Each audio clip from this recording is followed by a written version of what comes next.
So what, I did something like this? Hold on, let me fix my fucking shit. Be like, hi, and welcome to Frankenthing Yaks. I'm Frankenthing, and this is where I tell you all my random thoughts. So, the other day I was watching this documentary. It was about dreams and sleeping and stuff. It was mostly about dreams.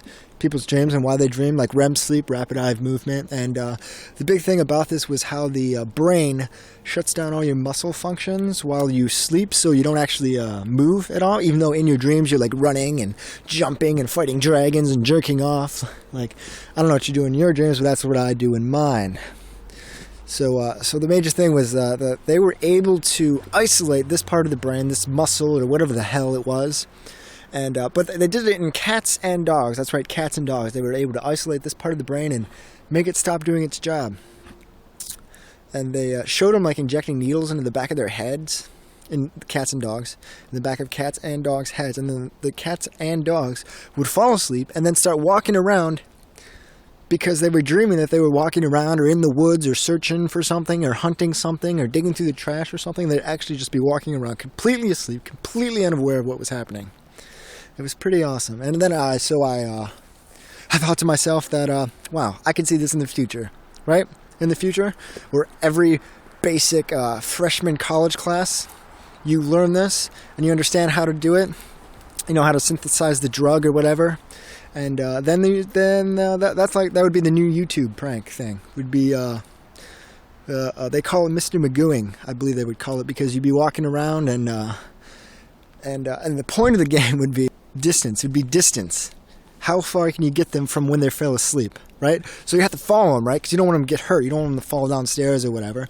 So you'd follow them and open doors for them and kind of nudge them here and there, but not too much. You don't want them to wake up.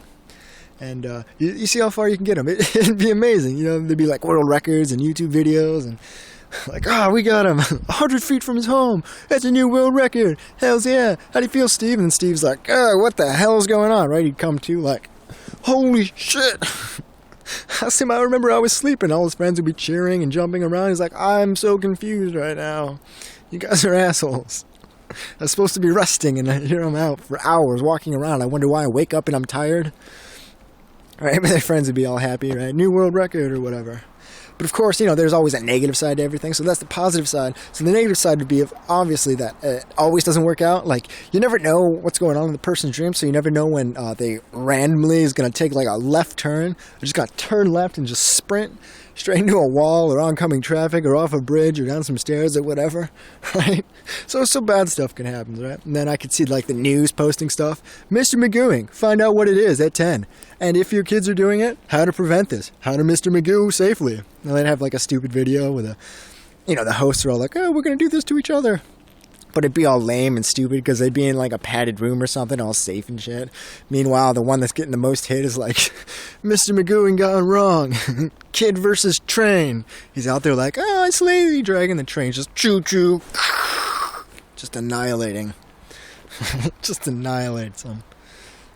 So, yeah. That's pretty much it. Future Mr. Magooing, yeah. Alright, peace out.